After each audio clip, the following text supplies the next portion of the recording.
बिस्मिल्लाहिर्रहमानिर्रहीम। कैसे हैं आप लोग? सब ठीक है? मैं हूँ शाहिद महमूद और आप देख रहे हैं शाहिद व्लॉग्स। आज हम डिस्कस कर रहे हैं कि सुल्तान सलाहुद्दीन अय्यूबी की ज़िंदगी में सबसे पहले जो एक बहुत बड़ा जानलेवा हमला हुआ, उससे वो कैसे बचे। मैंने पिछली किस्त में आपको बताया हुआ था एक बहुत बड़ा फितना हिस्ट्री में एक गुजरा है जिसका नाम हसन बिन सबा था। और ये वो शख्स था जिसने झूठी नबूवत का दावा भी किया और एक जन्नत और दोज़ख का एक सिंबॉलिक जो है ना सेटअप भी बनाया और लोगों को गुमराह करता रहा। और इसका सबसे बड़ा हथियार था कि ये लोगों को मुख्तलिफ किस्म के जहर दे के मारता था। यानी इसका जो तरीकाकार था वो खाने में या किसी तरीके से जहर दिलवाना और उन लोगों को कत्ल करना जो भी इसके खिलाफ या इसके पैरोकार नहीं बनते थे तो इसके खिलाफ हो जाते थे। तो उन लोगों के लिए उसका एक बहुत बड़ा जो था ना उसका फॉलोअर उस वक्त जिंदा था सुल्तान सलाहुद्दीन अय्यूबी के दौर में।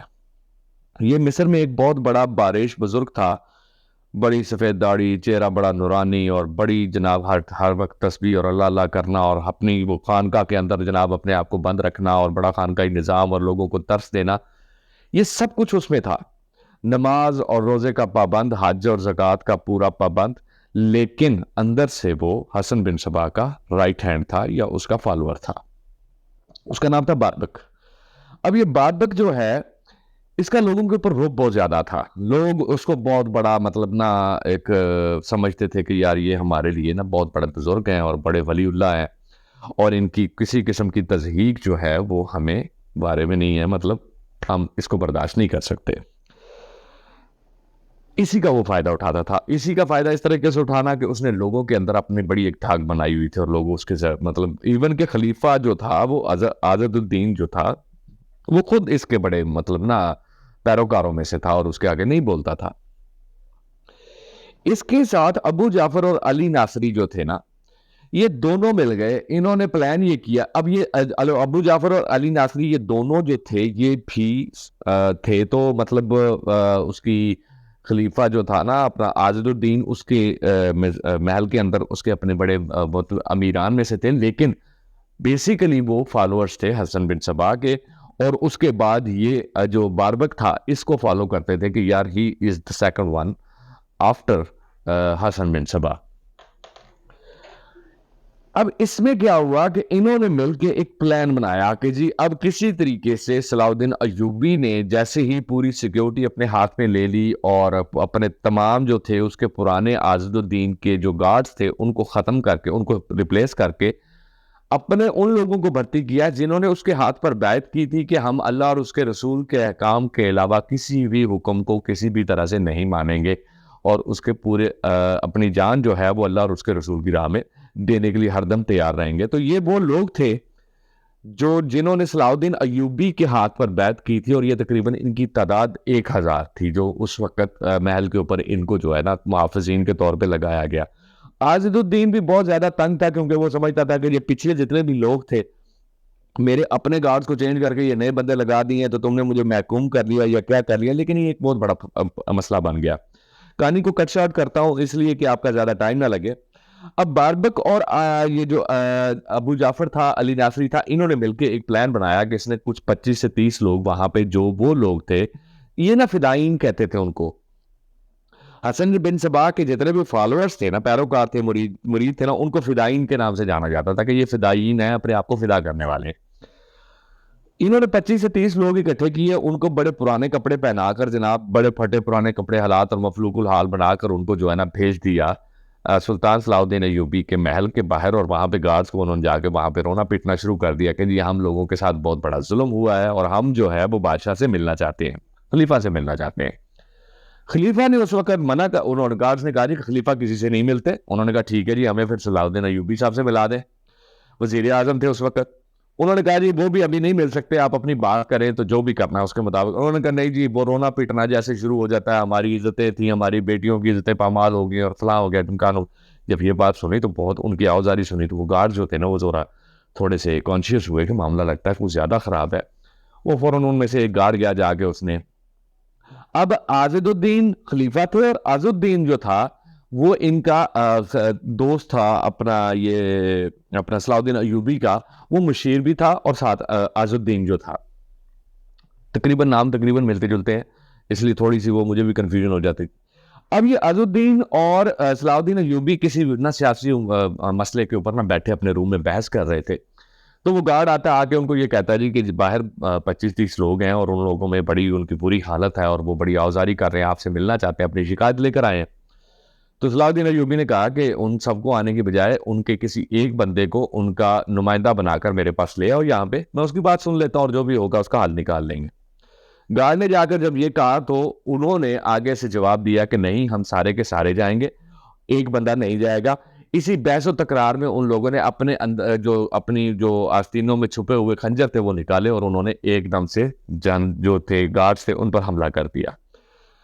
जैसे गार्ड्स को मतलब उस सिचुएशन का जैसे ही पता अचानक हमला होता है ना, तो इंसान संभलते उसका टाइम लगता है थोड़ा सा। जैसे ही उनको समझ आएगी ये मामला कुछ कहीं और निकल रहा है और ये हमला है किसी किस्म का, तो उन्होंने फौरन से चीखना शुरू कर दिया और सुल्तान सलाहुद्दीन अय्यूबी से कहा कि आप अंदर से कुंडी लगा लें या अपना लॉक लगा लें, ये दरवाज़ा मत खोलिएगा, किसी भी तरीके से बाहर मत आइएगा, ये तमाम लोग फितना परस्त हैं और आप पर हमला करने आए हैं। अज़ुद्दीन और जो थे अपना सलाहुद्दीन, ये दोनों अपने कमरे में उन्होंने अपने आप को बंद कर लिया, तलवारें अपनी निकाल ली, लेकिन जैसे भी हुआ कि वो दोनों गार्ड्स सिर्फ ये बताते हुए शहीद हो गए। और जैसे ही वो शहीद हुए तो उसके बाद ज़ाहिर बात है जब शोर हुआ तो वो बाकी गार्ड्स ने भी घेराव कर दिया, तो उनको एक राहदारी के दरमियान में उन्होंने उसको जकड़ लिया। तो वो 25 से 30 लोगों को वहाँ पे उनकी बड़ी लड़ाई जंग शुरू हो गई। तमाम गार्ड्स वहाँ पे जैसे-जैसे पहुँचते गए और उन लोगों ने उन लोगों को कत्ल किया और काफ़ी लोग वहाँ पे मारे गए। 2 गार्ड्स और शहीद हुए। एक एंड पे बंदा बच गया, जैसे निकलने लगा तो उसने अपना जो खंजर था वो अपने हलक पे लगाकर उसने कहा जी कि मेरे आका, मैं भी आ रहा हूँ आपके पास और मैं आपके पास जन्नत में आ रहा हूँ, तो वो मुझे माफ कर दीजिएगा, मेरा मिशन फेल हो गया। तो उसने अपने आप को वहां पे खुदकुशी कर ली। जैसे वो खंजर लगा, खंजर का एक छोटा सा मतलब निशान था, तो देखा तो पता चला कि निशान इतने ज्यादा नहीं थे, जख्म इतने बड़े नहीं थे कि लोगों की जान मौत वाक़या होती, लेकिन बड़े लोग मरे उस तरीके से। तो पता चला कि उनके जो खंजर थे वो किसी बहुत जहरीले जहर के साथ जो है ना वो बुझाए गए थे और उन लोगों का वो जहर अगर कहीं से भी किसी बॉडी के हिस्से को काटता था और वहां से अगर खून निकल आता था तो वो जहर सरायत कर जाता था और लोगों की अचानक डेथ हो जाती थी। जैसे आजकल दौर में एक बेंजीन जहर भी है, उसके बारे में भी कहा जाता है कि ये इस तरह का वो काम करता है। खैर, अब हुआ क्या जी कि उन्होंने अब ये बहुत बड़ा वाकया था, मतलब बड़ी सिचुएशन बन गई और उसका फिर हल उन्होंने ये निकाला कि इसके बारे में मुझे पता करके बताया जाए। तो उनकी इंटेलिजेंस जो टीम थी उन्होंने जी कहा कि जी ये अबू जाफर और अली नासरी, ये 3 लोग हैं जिन लोगों ने ये हमला किया है, करवाया है। हमें इसकी पूरी डिटेल कंफर्म हमारे पास सबूत नहीं है और ये बड़े मतलब आज़िदुद्दीन जो खलीफा थे उसके बड़े मतलब ये थे करीबी दोस्त भी माने जाते थे। तो उन्होंने कहा यार ये बहुत बड़े लोग हैं, इनके ऊपर हमला मैं इस तरीके से इनको गिरफ्तार नहीं कर सकता। तो अज़ुद्दीन जो था उसने एक मशवरा दिया, उसने कहा जी कि मैं इनके पास आपका एक खत लेकर जाता हूँ। खत को जो था ना मैं उनके सामने रखूंगा और उनके चेहरे की तासुरात से हमें पता चल जाएगा कि ये बंदे मतलब इन्वॉल्व है या नहीं है। तो खत में जो था वो ये लिखा गया उनको कि भाई तुम्हारे ये जो लोग थे तुमने भेजे थे मुझे मारने के लिए, वो सारे के सारे मारे जा चुके हैं, उनकी डेड बॉडीज आकर ले जाओ। सुल्तान सलाहुद्दीन अय्यूबी की तरफ से भेजा गया।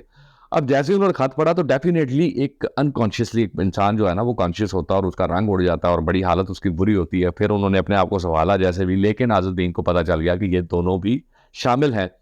उनको उसी वक्त गिरफ्तार कर लिया गया, गिरफ्तार करके जनाब उनको ला के डाल दिया जेल के अंदर। खलीफा आज़म ने बड़ा गुस्सा किया इसके ऊपर कि तुम्हारी जरूरत कैसे हुई, तुम कल के लड़के होकर, बड़ा इनका झगड़ा हुआ। लेकिन उन्होंने कहा जी कि मैं इन लोगों को नहीं छोड़ूंगा, उसकी वजह यह है कि मेरे पास इनके सबूत मौजूद हैं।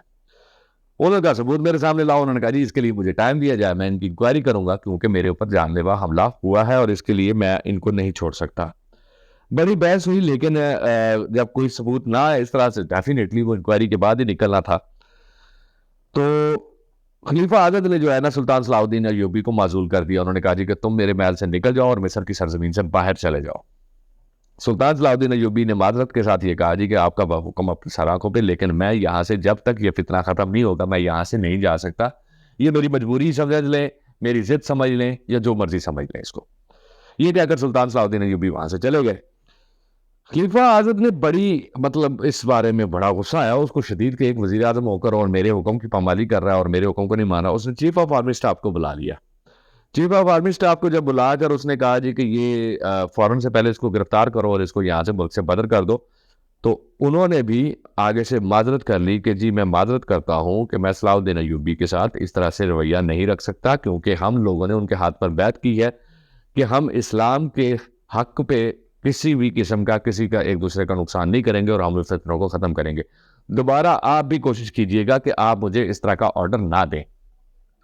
इस पर खलीफा आज़द बड़ा परेशान भी हुआ और उसको एक दिल का माइट सा दौरा भी पड़ा और गुस्से में उसने अपने आप को कमरे में बंद कर लिया। खैर जी, यहाँ से तो ये मामला हुआ। उधर से सलाउद्दीन अय्यूबी ने जो उनको ज़िंदान में डाला था, जेल में डाला हुआ था ना दोनों को, अली नासिर और अबू जाफर को, अली नासरी और जाफर को, उनके पास गया और उसने जाके कहा जी कि मुझे ये बताओ कि तुम्हारे साथ बारबक भी शामिल है या तुम लोगों ने ये फितना किस तरीके से अपनाया और फलां किया, जो भी उसने इंक्वायरी की, लेकिन उन दोनों ने साफ इनकार कर दिया। और सुल्तान सलाउद्दीन अय्यूबी ने बड़े तरीके से उनको बड़े प्यार से पूछा, बहुत प्यार से, ये जैसे वो बंदा कहता है कि चलो यार किसी तरीके से इनसे मनाया जा सके, लेकिन उन्होंने किसी भी किस्म की बात को मतलब वो वाला ताक रखकर उन्होंने ये कहा कि जी हम इस मामले में इन्वॉल्व नहीं है। सुल्तान सलाउद्दीन अय्यूबी ने कहा ठीक है, अगर तुम ऐसे नहीं मानते तो मेरी हुज्जत तमाम हुई, मैंने तुम लोगों से बड़े प्यार से पूछने की कोशिश की थी, लेकिन अब यह है कि आइंदा के लिए तुम्हारा खाना बंद है और सिर्फ पानी मिलेगा।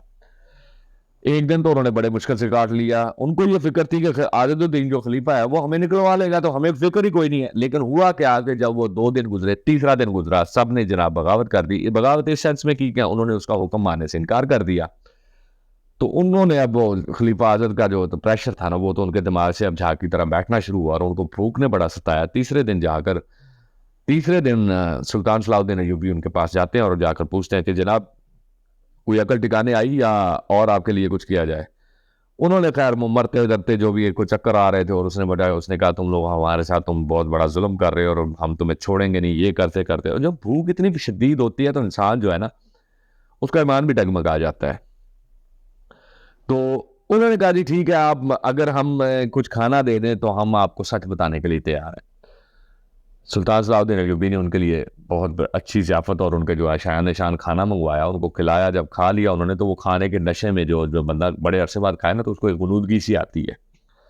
उस गुनूदगी में बैठे उन्होंने कहा जी का मसला ये है कि सारे के पीछे है बारबक है। बारबक जो है वो एक असर मिन सबा का फॉलोअर है और ये फ़िदाई है और ये सबके पीछे। अब जो सलाउद्दीन अय्यूबी के लिए बहुत बड़ा एक मतलब झटका था। उसने कहा तुम्हारा दिमाग ख़राब है, वो तो बहुत बड़े बुजुर्ग हैं और वली हैं और बहुत बड़े आलम हैं, लोगों को दर्स देते हैं इस्लाम और दीन का, नमाज और सौम सलात के पाबंद हैं और उसके बाद उनकी दरसगाह बड़ी अच्छी चलती है, तुम ये कैसे कह सकते हो। उन्होंने कहा जी ये सारा उसका जो है वो एक फ्रंट एंड है जिसको आप देख रहे हो, बैक एंड पे क्या है कि उसने अपनी एक जन्नत भी बनाई हुई है। इस पर सुल्तान सलाउद्दीन अय्यूबी ने कहा कि हाँ ये कोई एक सबूत वाली चीज़ है जो तुम मुझे बता रहे हो, क्योंकि पिछली बातों पे मैं तुम्हारे यकीन नहीं कर सकता, मुझे कोई ठोस सबूत दो। वो जी ठोस सबूत उन्होंने ये दिया कि उन्होंने कहा जी कि जब आप इसकी खानकाह में जाएंगे तो वहां से आपको इसके ज़ेरो ज़मीन इसने एक जन्नत बनाई हुई है जिसमें लोगों को इसने रखा। तकरीबन 1000 से 2500 के दरमियान जो है ना लोग वहां पे रिहाइश पजीर हैं। तो आप ये बात को समझ, अब आजुद्दीन को भेजा गया वहां पे, जनाब कुछ ना मिला, जारी बात है वो खुफिया दरवाज़ा ना मिल सका। उन्होंने कहा जी कि हम अगर हमारी जान की बख्शी करो तो हम आपको उस दरवाजे तक पहुंचा देते हैं, हमारी जान बख्शी का वादा आपने कर लिया। वो जनाब सलाउद्दीन अय्यूबी ने कहा कि मैं तुम लोगों की जान बख्श दूंगा। फिर उनको लेकर वो जनाब उसकी खानका तक गए और जैसे ही वहां पे पहुंचे तो पता चला जनाब कि वो घिराव कर लिया था, पहले फौजी वगैरह लेकर गए और उस खानका को बड़ा उन्होंने कवर अप कर लिया कि कोई बंदा बाहर ना जा सके, कोई अंदर ना आ सके। अब जनाब उधर से उन्होंने जैसे भी है वो फौजी चढ़ाई की और जाके पता कर चला कि वो जो बारबक साहब थे वो नीचे जो जनाब वो तहखाने से वो खुफिया दरवाजे से नीचे चले गए और अपने बंदे को कहा जी कि वो कहीं चिल्ला कशी के लिए किसी और मुकाम पर तशरीफ ले गए। उसने यही कहा जी वो यहाँ मौजूद नहीं है। उन्होंने कहा कोई मसला नहीं, हम अपना फिर भी यहाँ पे चेक करेंगे। जैसे ही हुआ कोई दरवाज़ा मिला वो अंदर गए तो वहाँ पे बारबक अपने कमरे में हुजरे में बैठा, बहुत बड़ा महलनुमा कमरा बनाया हुआ था और वहाँ पे लड़कियों को और यंग लड़कियों को जन्नत की हूरें बनाकर वहाँ पे रखा गया था। और वो सेम सेटअप जो हसन बिन सबा का मैंने पिछली वीडियो में आपसे अर्ज किया, वो एक बड़ा सेटअप बनाया था। खैर जैसे ही सलाउद्दीन अय्यूबी के वहाँ पे उसके गार्ड वहाँ पे 1000 के करीब थे और यहाँ पे 50 जो हैं सलाउद्दीन के सिपाही जो थे उनकी शहादत हुई। इस जब ये इन्होंने वहाँ पे हमला किया और उसको पकड़ने की कोशिश की। खैर वो आज़ाद मारे गए, जैसे मारे गए, उसके कमरे तक जैसे पहुँचा तो उसने ज़हर पी लिया। ज़हर पीने के बाद उसने ये कहा कि तुम्हारी ये हसरत तुम्हारे अंदर ही रह जाएगी कि तुम मुझे अब ज़िंदा पकड़ सको, तुम मुझे नहीं पकड़ सकते। सलाहुद्दीन अय्यूबी ने कहा मैं तुम्हें ऐसे मरने भी नहीं दूँगा, और उसने अपनी तलवार से उसका सर कलम किया और नेज़े पर लगाकर लड़कियों को रिहा करवाया। वहाँ से सब जो लोग असीर किए गए थे उनको बाहर निकाला गया, और उसने वो तमाम लोगों का जो नेज़े पे सर रख के और उसको पूरे शहर में फैलाया गया कि लोग जो इसकी समझते थे इसके बारे में कि ये बहुत बड़ा वलीउल्लाह और बुजुर्ग है, उसकी असलियत ये है कि आज उसको हमने कत्ल कर दिया और उसने वो जो 2 नंबर जन्नत बनाई हुई थी लोगों की ईमान के साथ खेल रहा था। इस तरीके से वो एक मेन जो जड़ थी ना वो खत्म हुई और उसको खत्म किया गया यहाँ पे। अब यहाँ पे मैं कुछ थोड़ी-सी बातें अपनी तरफ से इसलिए ऐड करता हूँ कि कुछ मेरी भी कांसेप्ट्स हैं जो मैं आप लोगों के साथ शेयर करता हूँ, जो मेरी लर्निंग्स है उसके बारे में कहता हूँ कि कभी भी आप ये आजकल भी हमारे ज़माने में प्रैक्टिस हो रही है कि लोग जो हैं वो दीन और जो है ना उसका लिबादा ओढ़ के अपने आप को बड़े मुत्तकी परहेज़गार समझ के, और वो ये समझते हैं कि जी लोगों के सामने अगर हम 4 इल्म की बातें करेंगे तो लोग हमारे मुतरफ हो जाएंगे। हमें अब तक उनका नहीं, अक्सर हमें उन लोगों का नहीं पता चलता कि एक्चुअली वो अंदर से कितने फितना परवर है। अब उसकी छोटी सी मिसाल मैं दे देता हूँ। ये मिर्ज़ा जो है वो जेलम वाला, वो क्या नाम है उसका, पता नहीं, मिर्ज़ा, इंजीनियर मिर्ज़ा साहब जो भी है, ये भी एक बहुत बड़ा फितना है। अब लोगों जिनके पास इल्म नहीं है, जिनके पास नॉलेज नहीं है, वो उन लोगों के दिमाग के साथ खेल रहा है, बातों को मोल्ड इस तरीके से कर रहा है कि पूरी दीन की जो है ना एक नई शाख क्रिएट करने पे लगा हुआ है। तो जैसे वो तमाम उलमा जो पिछले तबा ताबईन के दौर में और हजरत इमाम जो थे ना अइम्मा कराम, वो सारे फारिग हो गए, उनका नाउज़ुबिल्लाह, और उनका इल्म फारिग था। ये जनाब एक उठे हैं इंजीनियर साहब, और उन्होंने दीन की एक नई जो है ना असल रूह इनको समझ में आई है, वो भी 1450 साल बाद। पीछे सब फजूल ही चल रहा था। मैं ये नहीं कहता उसकी सारी बातें गलत हैं, लेकिन अक्सर गलत हैं। वो इसलिए गलत है कि वो लोगों के दिमाग के साथ खेल रहा है, बातों को ट्विस्ट कर रहा है। ट्विस्ट करके जब लोगों के सामने पेश किया जाता है तो लोगों को समझ नहीं आती कि एक्चुअली हकीकत क्या है। ये उसी तरह है कि वो एक स्पेसिफिक फिरका के लोग हैं, वो ये कहते हैं जी कुरान में ये कहा है कि नमाज के करीब मत जाओ, कि ला तकरबु सलात, क्या नहीं लिखा है कुरान पाक में? जी बिल्कुल लिखा हुआ है, लेकिन वहां तुम सुकारा वाली कंडीशन को जो है ना वो भूल जाते हैं कि आगे अल्लाह ताला ने ये भी इरशाद फरमाया था कि जब तुम नशे की हालत में हो तो नशे की हालत में तुम नमाज के करीब मत जाओ। वो एक बात को पकड़ कर उसका जो है ना वो आगे से डेफिनेशन निकाल देते हैं और लोगों के दिमाग के साथ खेलते हैं कि नमाज इतनी ज़रूरी नहीं है जी, कि नमाज में तो कई जगह पे कुरान में ये भी लिखा गया कि नमाज के करीब मत जाओ, तो ज़रूरी नहीं है कि हर टाइम ही आप नमाज की तरफ जाएं। लेकिन यही मैं कंडीशन बता रहा हूँ कि लोगों के माइंड के साथ खेला जाता है। तो यही इसी तरीके से वो भी हुआ कि ये बारबक भी इसी तरीके से बड़ी, उसकी शक्ल देखें तो जनाब बड़ी मुंह मोमना और करतूत काफरा वाली चक्कर थी उसके, तो उसके अपनी शक्ल बड़ी नूपुर नूर चेहरा, हमें एक रंगत को पता नहीं, आपसे वाइट रंगत को हम पुर नूर समझ लेते हैं कि ये नूरानी चेहरा है। अगर सफेद रंगत ही नूरानी हो तो जनाब तमाम अंग्रेज नूरानी चेहरों वाले हैं, जितने भी गोरे हैं ये सारे नूरानी चेहरों वाले हैं, चाहे इनके जो मर्जी करतूत हो, हम इनको फिर नूरानी चेहरों वाले कहें। तो ये रंगत को कभी भी आप मैग्नीट्यूड मत बनाए कि किसी की रंगत स्याह है या सफेद है या क्या नाम लेते हैं गंदमी है, तो ये अगर ज्यादा सफेद है तो वो जनाब नूरानी चेहरे वाला, और बाकी नूर की एक अपनी शान होती है। वो नूरानी चेहरा हजरत बिलाल हबशी रजी अल्लाह ताला अन्हु का भी था और सरकार अलैहिस्सलातु वस्सलाम का भी था।